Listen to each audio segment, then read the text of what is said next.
I think you're hilarious.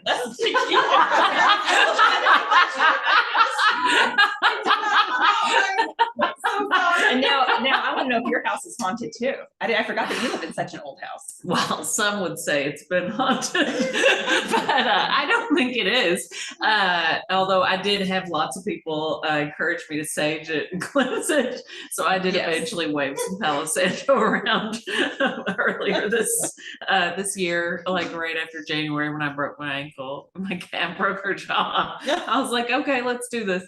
But no, it was a doctor's office originally, but I don't think it's haunted. And one of my more ethereal type friends came by and was like, just love healing energy here. Okay. So, well, must have good luck because your new book just came out. But wait, did I know yours was haunted?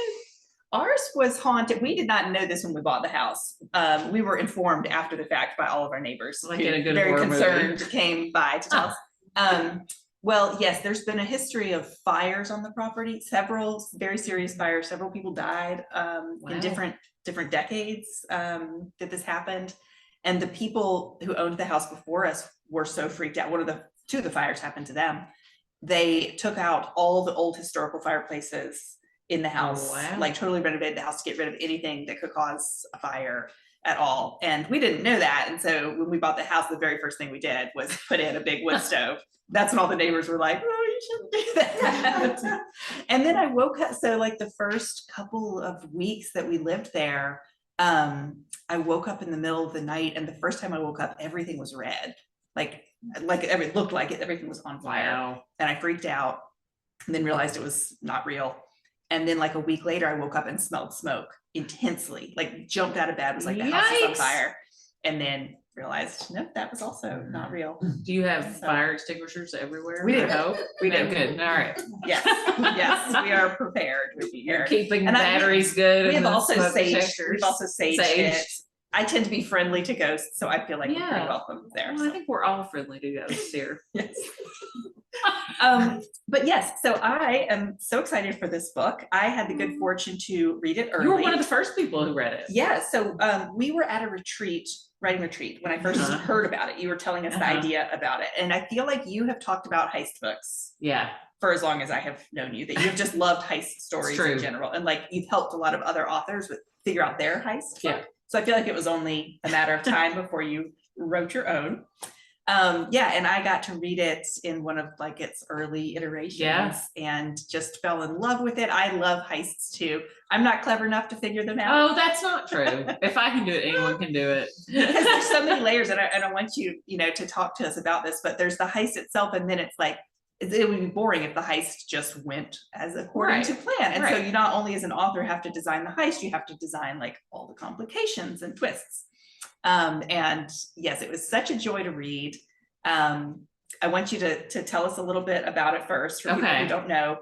But I will just say, I just especially love that it has magic in it, which is just so unusual for a heist book. I thought that just made it stand out so much and gave it its unique voice. Well, thank you. Well, I love magic and magic criminals, and here I'm just going to crib because I've been trying to describe it, and then I'll ramble. But I do think this is a magically gifted con artist must gather her estranged mother's old crew for a once-in-a-lifetime heist. I think that's a much more succinct way than I would say it. I think they've also been describing it as Ocean's 11 with magic. I would say Ocean's 8 with magic. A great underappreciated gem of a movie, which I'm sure we'll talk some more about those. I wanted to do a story where the painting itself had more going on, because I love an art heist. And I don't really remember the first bit of this idea, but I did know I wanted to write a heist book. I had an idea about paintings. I love museums. I love the art world. I'm obsessed with heists in real life and fictionally. I just think there's something so fun about them, and the different variations you can have on any sort of a specific type of story is fascinating. So I wanted to do a story about someone too who had done something they really regretted in their past.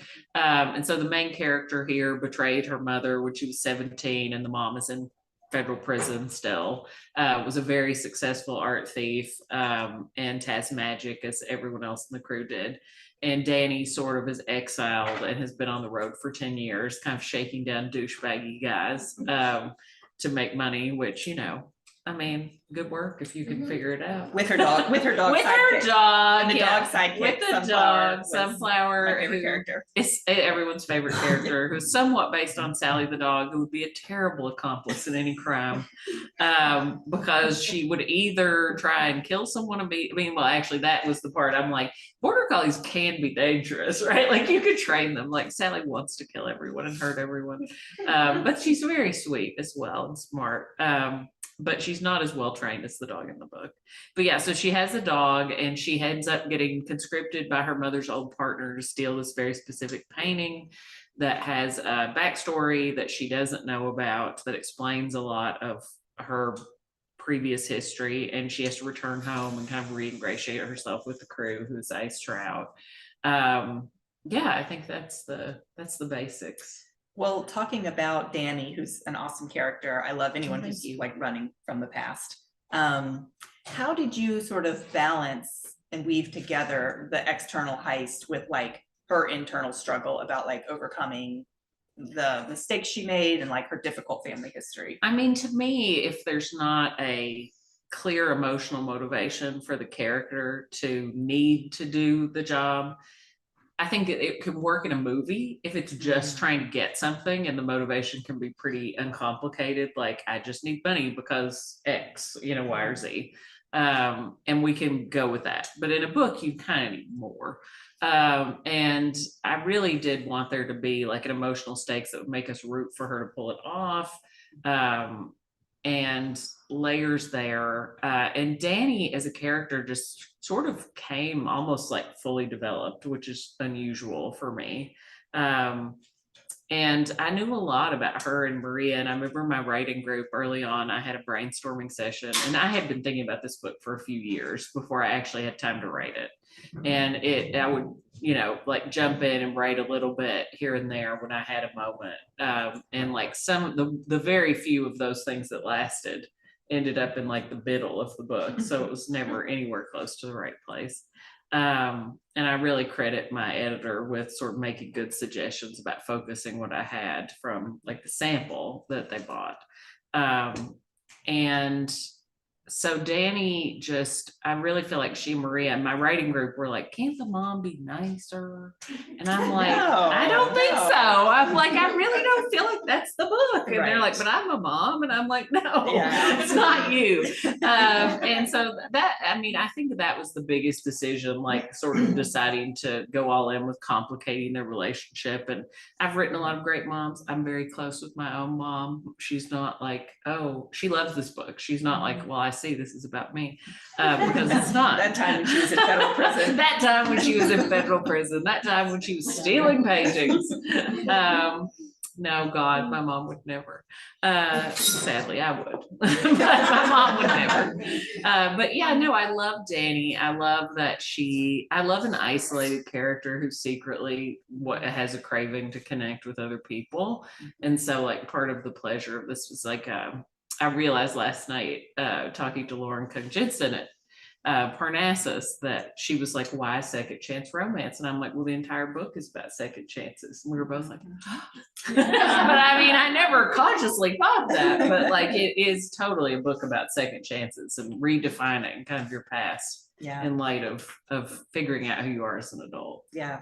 And found family too, which is I love found family. You've got found family versus her real family. Yeah. A lot of times with kind of like heist books or something, it's people who don't really like have ties to their family or they're orphans or something like that. But in this case, she does have that tie. So you have that great juxtaposition between the found family and the real family. Why don't you talk a little bit about the found family aspect? Well, I love an ensemble. And when I was looking at what kind of heists appealed to me, like what I love most in heists, because there's all sorts of heists. Like you can do any kind of heist.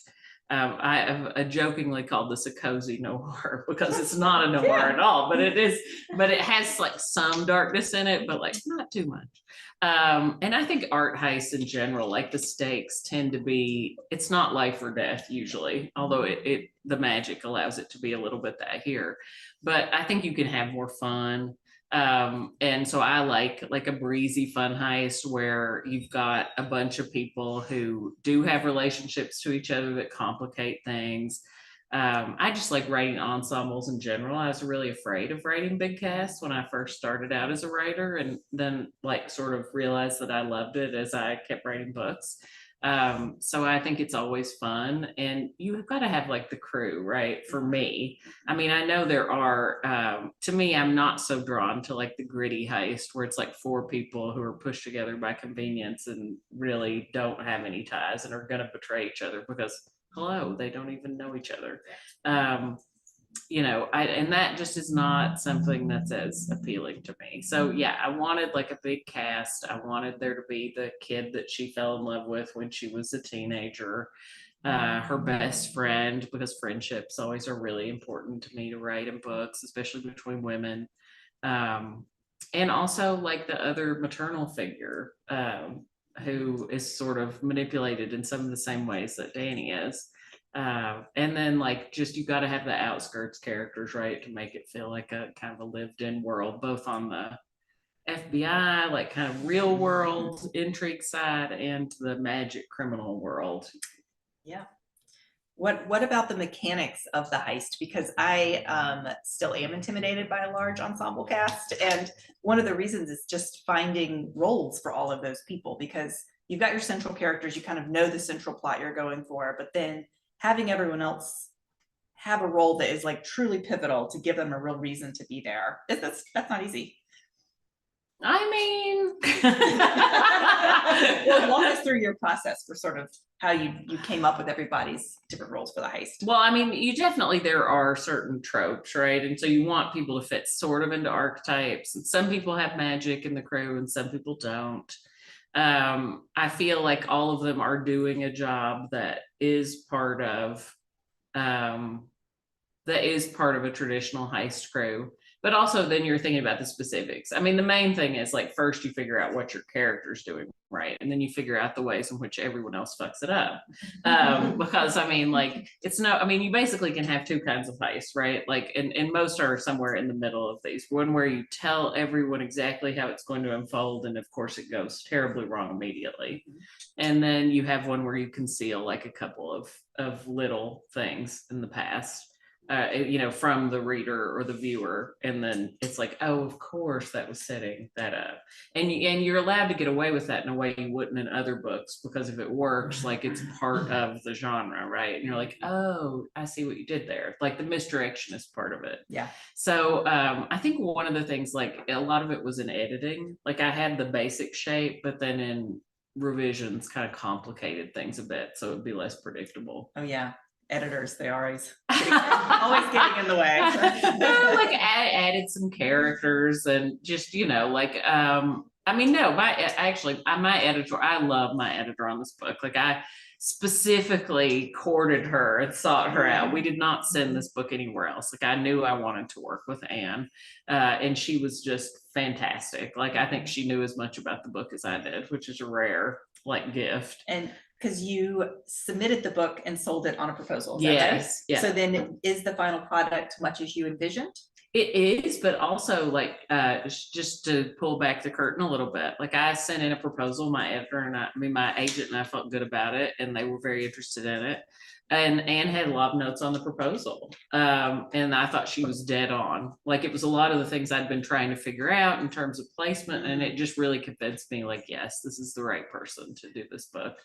And so I revised the proposal, and then that's what they bought, and that stayed pretty similar. Like that chunk of the book was a really, I feel like, good grounding then, because you and I go to a workshop, which we should talk a little bit about, or used to go to a workshop, I should say. We still sometimes meet, but we don't really do. We should do the full sometime. Yeah. But people had babies. Some people had babies, kids, responsibilities, and so they can't just take a week to get together and do all the things. But we would basically, we learned, I think, that you could fix most books by fixing the first 50 pages. Yeah. A lot of them. Yeah. Like we would do first 50s, and then we would do the rest of the book if people had them with smaller groups. But what you got from the main group on your 50 pages was usually enough to to tell you where you were going wrong? We did this workshop for years, and what I learned was don't write more than 50 pages before you take it Before to you the show someone, until you show someone. Yes, Yeah. so many times I have written a whole book, or Yeah. maybe, you know, the first 200 pages, and then once we started to dissect it, I would immediately realize, like, This oh, is where I've just gone totally- wrong. Yeah, Yeah. It's so- true. Yes. And so I really don't show people anything really after like the first chunk of a book, but I do still do that because I feel like you need like someone to be like, Yeah, I think that's smart. Yeah.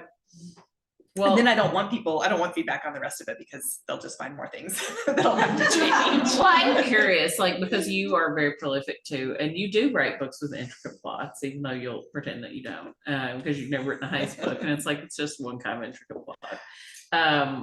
And heist books, I mean, the thing is, like, the overall structure is simple. It's just the details that you complicate. Yeah. Because the structure is always setting up the game. Set up the heist, the aftermath. And like there are entire books that exist because they decided to wait the aftermath, right? Or the setup, and then or movies that are just in the heist and TV shows. Oh. Like it's, you know, it's figuring out like what are the parts that interest you most, and and then kind of adjusting sort of how much space they take up in the book. That's interesting. So you feel like it's not like a strict formula at all about like it has to be a certain by certain act. Having read many academic essays about it, I can assure you it's not. I mean, I always joke that like whenever I'm writing a book at the 80% mark, and this is not a joke, it's true, I buy a book about how to write a book. And I know I'm really in trouble if I buy it earlier. But it's like also comforting because then you're like, oh yeah, but there are lots of like analyses of heists online, and so I read a lot of those like when I was getting stuck and trying to figure out like things. I mean, like, so I'm curious, like when you plot, like we've worked together somewhat, but I know everyone's processes change over time. Like how much detail do you know going in these days?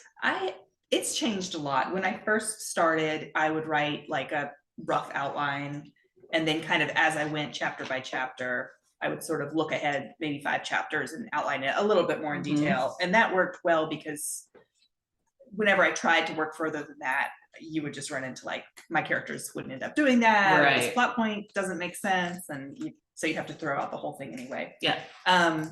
Now I'm trying something new, which I really like, which I think some people call it zero drafting, where you write, I still kind of do it chapter by chapter, but instead of just having a paragraph where it's like, okay, this is what happens in the chapter, now let me write it.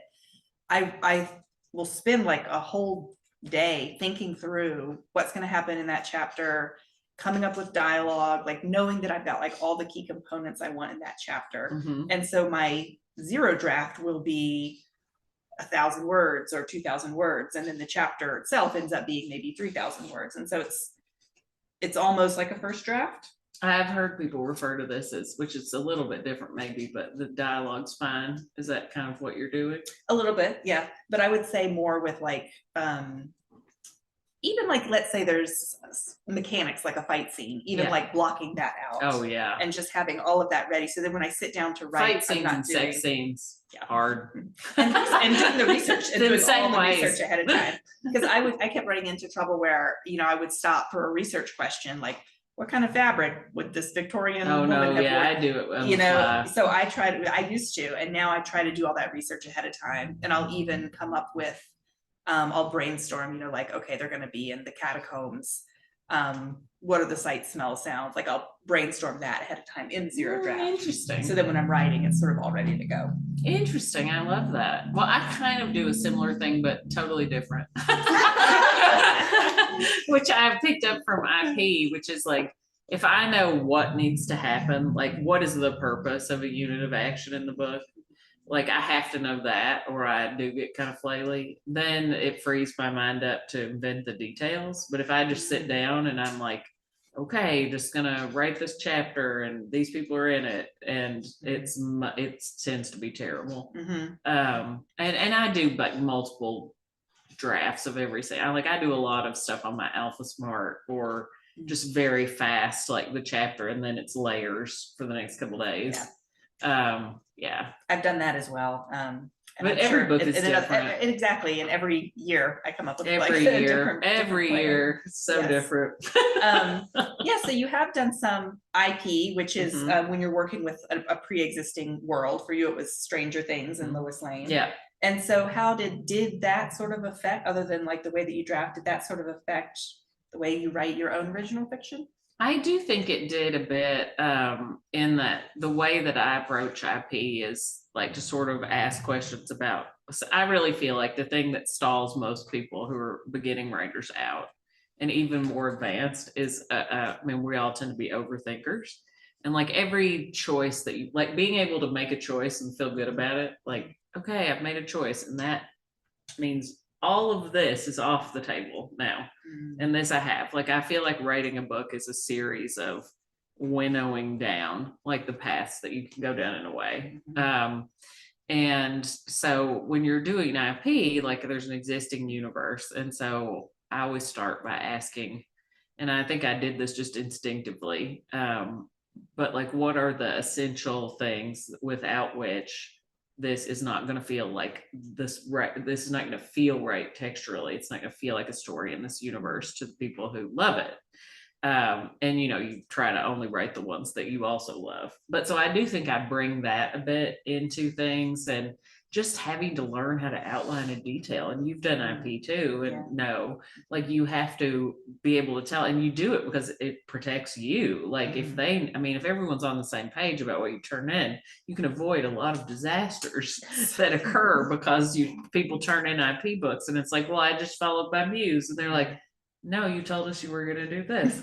And like, you can get away with differentiating. Like there was a big thing in the first Lois Lane book that I didn't ask permission about because I knew they'd say no. And I was like, if it works, it's fine. And if it doesn't, then I'll rewrite it.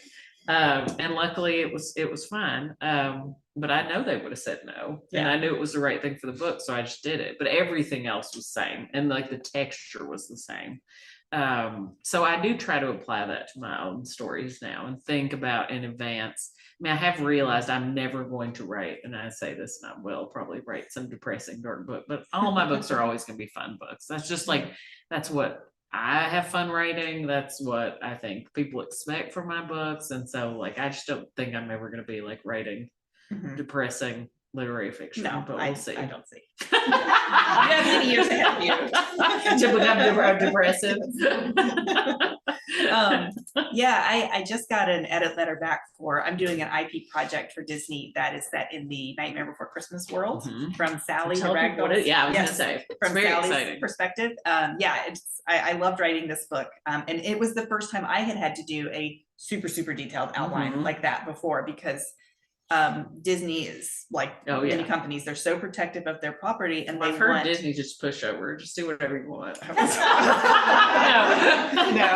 And they and so it's like every plot point, every name, character names, everything they really want to approve before you even start writing, which I thought was kind of all your dirty like, puns were just vetoed right off the gate. I'd never done that before because I always wrote original fiction. And you could just be like, and then this has a name. It'll wrap up, and they're like, okay, we trust you. But for this, it's like, no, they were like, you actually have to think through everything. But then when I was writing the book, I was really grateful for that. For the reasons you said. Oh yeah, I mean, like especially because your timeline tends to be a little tighter in some cases, and also you could trust the outline if you've really thought it through. I mean, the other key I think for IP, and I'm sure this is the same because like Sally, it's based around a character. And like with the Lois books or whatever, I mean, I need to know, I can't outline if I don't know enough about the characters. So it taught me how to think through the characters and outline from sort of a character-based standpoint, because I do think too, like if you're just outlining like, well, this is a thing that's going to happen, that's when your outline is you're not going to be able to follow it. Or if you do, it's just going to feel like you're basically like steering a character through like Adventure, the Atari game that I used to play. Most I know about video games. This one I'm working on now is such a unusual project because another author, Shay Earnshaw, wrote the first book in the series. I love her. Oh, she's fantastic. And I was just looking, she blurbed this book I just saw. I forgot about that, but no, I was really grateful. But she's an author I've admired. She's a brilliant writer. But she comes at things from character first, and I come at things from plot first. Interesting. And so because I'm trying to you know, somewhat match the tone of the voice. You that had the to do character- that. Yeah, and I so love that. it was a real challenge. But studying the way that she had done it, I feel like really helped me to get deeper into the character and lead from that. Yeah, I think it works better.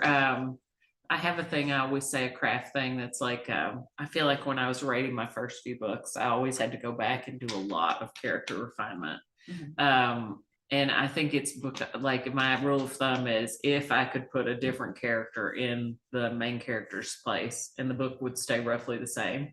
Like I haven't done nearly enough work because they should be making decisions that just any other person would make.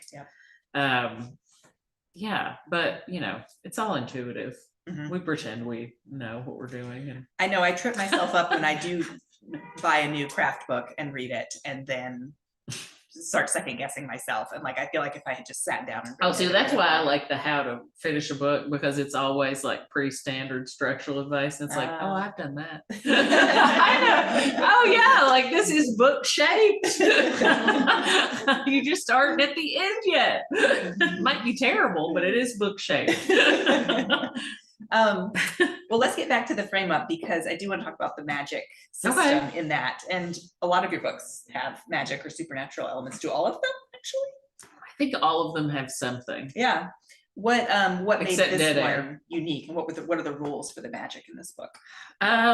Well, it's funny, like if you go look at the negative reviews of this book, people will be like, the magic's not well enough developed. And I'm like, well, it actually is like fueling the entire plot. So I always want, like, I really like magic in the real world. Like I'm not a heavy, yes, it has rules, but it's pretty simple, because like my goal is always like someone who's more advanced in the genre can pick. I like mix and match genres. Most of my books have some proportion of mystery, romance, and fantasy in them, and this is no exception. And but so I kind of want the book to be accessible to anybody who loves any of those things, but also there to be like extra things that the people who love all of those things. Like I think we write what we read, right? And I read a lot of all of those things, and so they just show up. And so for me, it's like, what is fun in the magic? What's not going to make it easier, but make it more complicated? Like, you know, because you don't want the magic to be able to solve every problem. You want to create problems. And you don't want it, in this book, I specifically did not want it to negate the real world challenges of pulling off the heist. I mean, I think actually the hardest thing about this book was deciding that I wanted the heist to work from the rules of our world and the secret magic world at the same time. And that was crazy. Like, don't know why I made that decision, but that was the hardest thing. And I do think is a hard thing anytime there's fantasy in a heist, is like, are you not just using it as a cheat? But hopefully it works. And I really wanted, like, so basically the magic system is the magic criminals, and not everyone who has magic in this world is a criminal, but we see mostly the criminals. And they all have one specific talent that they can do. And they're pretty wide ranging. And I wanted to kind of create that canvas in case I wanted to revisit this world in the future. But I really had the image of Danny early on as like someone who's a forger that's more than a forger, like, and someone who wants to be like their like true self, but also is like been trained to basically like anything. Basically, Danny's power, which you learn early on, so it's not a spoiler, is that anything that she creates or makes from documents, but especially paintings, like anyone who sees it believes it's the real thing. And so that is her skill. And her mother, because she's a control freak, also forces her to actually learn how to duplicate all this stuff, because when she's first has the magic, it's not convincing enough that that's true, right? Like it's a seed and it gets stronger as you get older. But like she wants it to be able to any of Danny's forgeries to be able to stand up to more intense scrutiny. And so that was kind of the beginning. And so it's like, well, I know what hers is like, so what are other people's? And I was thinking about your question earlier about how you develop who has what roles, also like what magic would make people suited for different things. And then the characters come out of that too. What was it about the art world that made you want to set the heist there, other than it's just fun? I love the art world. Anyone who knows me knows if I'm at a conference or in a city, if I've got a few extra hours, I will find a museum if there's one nearby. I love museums. I love visual art. When I'm stuck and writing, I go look at visual art, and it almost always breaks me out of. And I always encourage younger writers, like, go look at art because it will increase your visual vocabulary. But I love stories of all the art heists, which I'm always bringing like things from the past, the real world, into a book. And I wanted to do like kind of I love it when books do well, this is what really happened, right? From something in our world that's an unsolved mystery or a solved mystery. And so that blend of fiction and fiction, because I think a lot of the stories of like the art heists we know have that sort of mythic quality, right? They can't quite be explained. The ones that, or even if they have been solved, sometimes there's like pieces that don't really make sense, like life. But I love the art world. I also love and I had just been fascinated and watched a million documentaries about it. I think it's such a grift a lot of times. Like, obviously it's a very pure and it's wonderful, but it's such a grift. You have all these layers of contradiction in it. Like, an artist can get famous and their work can sell for millions of dollars and they make nothing. Or die in poverty. I mean, it's the stories all this time. A lot of the art that's stolen is actually used to barter people out of jail sentences.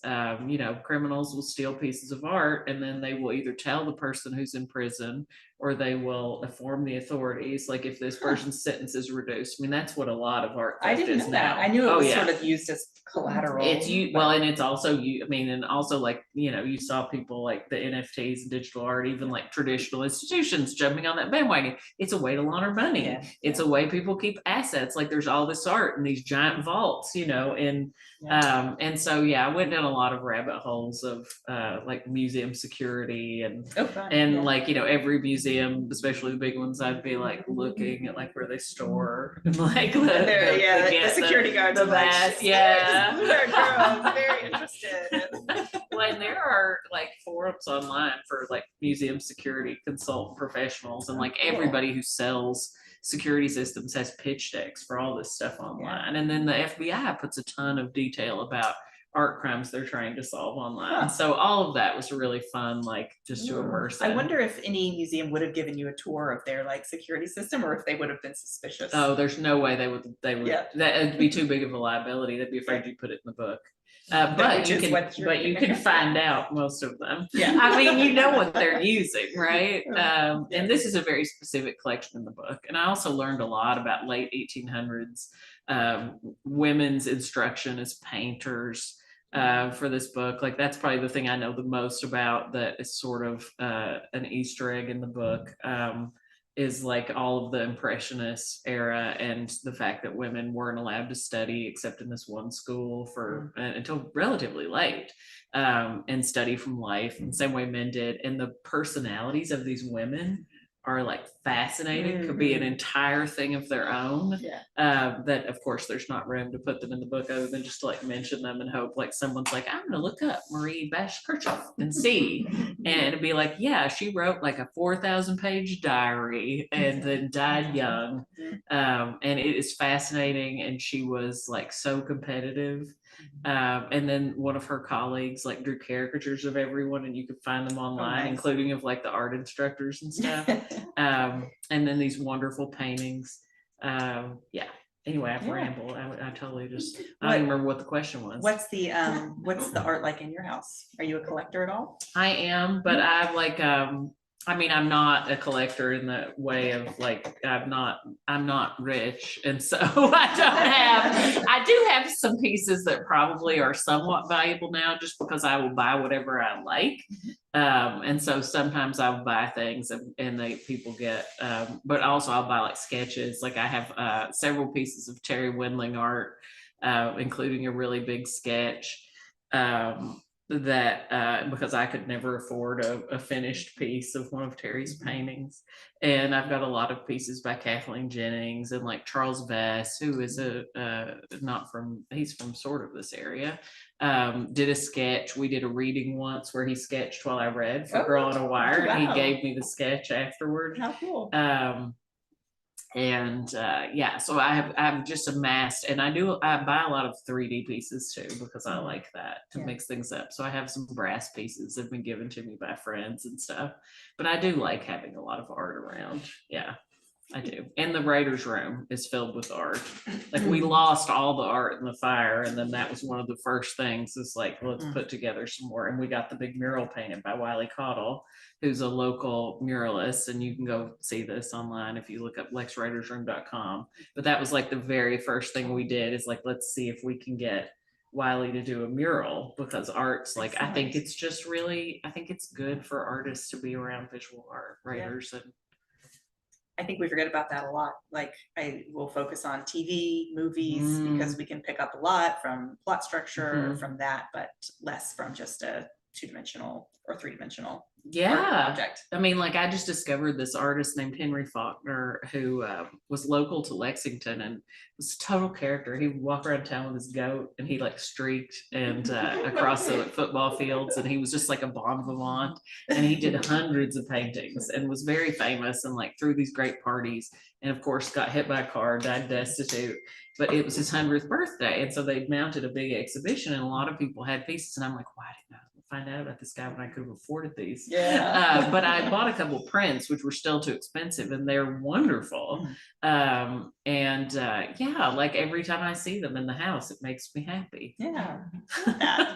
All right. Well, I think we are ready to open up yes, questions from the audience or from the online audience. If anybody has some. We do have two, well, we actually have the same question from two different people on the at home, and it's for Megan, because everyone's very excited about this. Yay! Oh yeah. About this book that you mentioned earlier. But your Sally book. I want to give folks in the audience a chance first.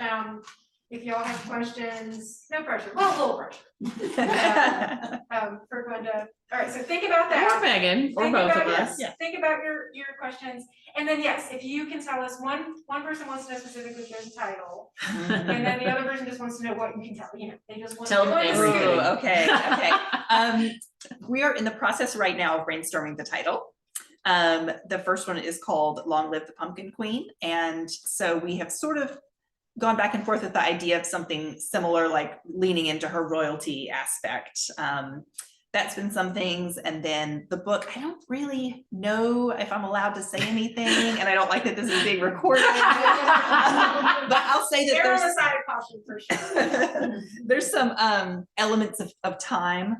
I would say that's a big theme in the book, and perhaps some new worlds we might see. Interesting. And so some of the titles we're going around revolve around time as well. I've come up with so many puns that have been shot down. I was just about to say, like, I'm immediately like Cyndi Laupering this, like.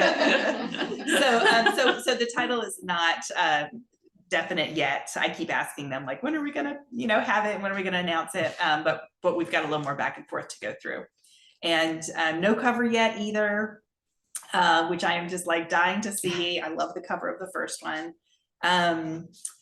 I don't know what else I can tell you. I think it'll come out early 2025 is the plan. It just follows Sally and Jack and Zero and all the characters. And we meet, I would say in this one, she goes to quite a few new worlds that we have not seen before. Well, and if anyone can't wait, you already did one book in this world. I did. I wrote the novelization of The Nightmare Before Christmas, which was an awesome project. I loved it. And that's why when Shay Earnshaw, who wrote the first book in the Sally series, couldn't continue the series, that's why they were like, oh, well, you've already written a nightmare book for us. Would you be interested in continuing this? Actually, though, there is a story I love. I don't know if you can tell this or not, but going meeting with your Disney editor at the restaurant. Well, yes. So my family and I took a trip to Disney World. This was like maybe a year or two ago. And I had already worked with Disney on the novelization. And I was just happened to be emailing with my editor, and I said, oh, just coincidentally, like, I'll be down in Disney, like, we're going there on vacation. And she said, oh, hang on. And so then like the head of publishing emailed me and was like, let's meet up. Let's meet up for breakfast and we can talk more about books and future projects. And I was like, oh, great. But I mean, like, I don't have business attire, all I have was like bathing suits and beach clothes and stuff. And it was so last minute, we couldn't get a reservation at any of the restaurants, except for the restaurant. We were staying in the resort that's like Wild West themed, like the Great National Park one. And the shtick with that, like all of Disney's restaurants are themed. And the theme here is that the waiters kind of like dress as cowboys and they kind of insult you. I meet with, like the best editor meeting ever. Yes, as like the head of publishing. It was the nicest guy in the world. And like totally like, as anyone who works for Disney, like they're good, fun, loving people, but so we're sitting there trying to have this meeting where I'm like pitching, okay, what if we did this project with this? And I'm in like, it's like a ratty old t-shirt, that's all I have. And the waiter comes by and he's wearing this foam giant like 10-gallon hat, and he starts throwing straws at us. And the whole time I'm sort of like, okay. And he keeps thinking we're married. And I'm like, oh. But I felt like it like was very in keeping with the spirit of it. And it reminded me that this job does not have to be too serious. No, yeah, for sure. Well, do we have any other questions? Great, go ahead. Yeah. Sure, excellent. Yeah, I'd love to know your opinion with art pieces, which stand out as intriguing, emotional, or just fun. And can you repeat that question? Oh yeah, Because you sure, weren't of yelling course. Like I do. Just for folks at home. It was which art heists like stand out. So a real art heist, I do love the class. I mean, there are some funny ones that are ridiculous, but I do love I mean, like the idiots that just stole a painting and then that when they're drunk and then everyone is looking for them in San Francisco. And they're like, shit, what do we do? But I do I love the Mona Lisa heists, both of them. I mean, I think it's just fun. And the Gardner, of course, like everyone loves the Gardner heist, just because there's so much like attention that's been paid to it. Fictional heists, I actually did a list for Reactor, formerly known as store.com. I'm never going to get used to that. About other fantasy books with art that I really love. And they are actually, most of those are not heist books, but they are books I love with art, including Jeff Ford's book, which is one of my all-time favorites, The Portrait of Mrs. Charbouque, which is this bizarre 1800, late 1800s New York portrait painter of society, Gilded Age society, who is engaged by this woman who's very mysterious, and he's has like a certain amount of time to paint her, and she'll give him big riches, but he's not allowed to see her. He can ask her questions, but nothing about what she looks like. So she's behind a screen, and he interviews her. She tells these outlandish stories, and I just love that book and think it's not nearly well known enough. Yeah. Yeah. Either one. Fight each other. You've written in a number of different genres, and I wondered if that's due to an investigative spirit. You want to try different things, or would you get bored if you stayed within, because people always want you to keep doing what you have been doing. Yes. Some people are not thrilled that this isn't just a romance. And I have always been lucky enough to just kind of follow my inspiration and write whatever I wanted to. I think both my my kids book agent and my adult agent are pretty easygoing in that way. They're never like, no. One of the things I'm working on right now, I am gonna have a pen name for with Macmillan, because it's finally like two different, and they're like, we feel like it would be better, and it'll be open for like my fans who like it, but it's like a fantasy Regency series, and so I think they wanted something more Regency-ish. So that's kind of fun, and I'm working on that now. But I do think it goes back to that, like I read everything, and I do feel like I do feel like my books have a certain, even though they're very different genres, I do feel like they have like a similar vibe to them, for lack of a better word. Similar voice, right? I mean, it's always your fascinations, right? Every single book I've ever written has a library scene in it. Oh. And I actually thought that this book was gonna be the one that didn't, and the next day after I said that, I wrote a scene in a secret library. And I was like, okay, well, on brand. Usually it's a break-in to a library, but I think they all have breaking and entering of some kind. But you know, I do think we all have different motifs and fascinations, but I've been lucky, or someone say like, I probably would be better off if I'd focused on something, but career-wise, but I just have kind of like incapable of forcing myself to do that. So yeah, I just kind of write the book and hope that the people like it. Wendy, I saw your hand. Yeah, I was just gonna ask, I know you watched like a million heist movies and did. read a million heist books to Yeah. add to that tradition. So what were some of your favorites Yeah. that you researched, and like where does this fit in with them? Yeah, so I watched a ton of movies. Like I made a list. There's a handwritten list on one of my newsletters, actually, which I'll put in a new one so it's easier to find. But of like 50 movies or something, and I watched like just over, like I had 4 or 5 days, and I guess I thought I was going to start writing this right away, and then I wrote something else. But I watched maybe like 30 in like 2 or 3 weeks. And I do love like doing that. Like I love when I'm reading things that sort of speak to each other. Like I just feel like there's something about watching or reading a bunch of stuff that's in conversation. And I had already read a lot of my favorite heist books. Like I love Allie Carter's kids series or YA series, Heist Society, I think is great. I love obviously Leigh Bardugo and Holly Black's books, and like the Curse Workers series. I think people should definitely, like, if you haven't read those and you're a fan of Holly's, you should read them, because they're so inventive and fun. And actually when Holly, she read this book on a plane, we were at a retreat, and then she told me to my face that she loved it, and I was like, I have to go in another room now. Like, this is too much. I can't. Yes. I can't deal with this. Yeah. So, yeah, I think Inside Man is one I really love. There's one called Quick Change that's funny, a funny heist with Bill Murray and Gina Davis, that I had never seen before. That's like the whole thing is them getting out of New York. Is the funny, so it's all aftermath, really. Like the heist is just a very little bit at the beginning.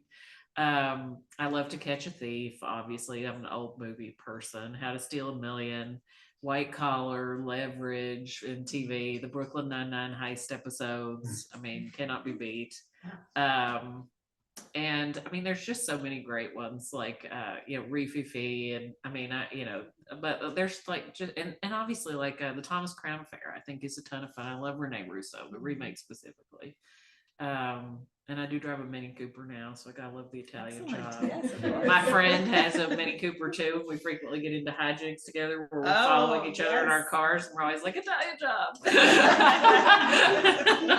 We're like literally, she ran out, her car stopped on Main Street last week. We were trying to I brought a gas can. It didn't turn out to be a gas thing.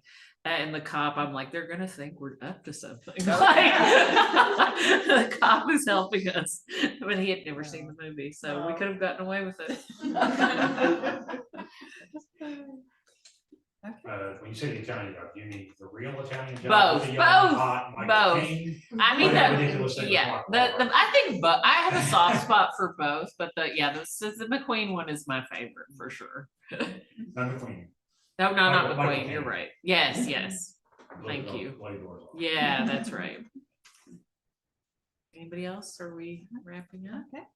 So I just wanted to, and Gwenda, and we are actually almost to the top of the hour. It's actually gone really fast. It's been great. But, and I know you just actually gave us some recommendations, but when you were talking earlier about some other books you might recommend if we did that. And since we have a couple of minutes, Yeah. I'll invite both of you, if you want to give shout outs to anything else that you feel like people should read.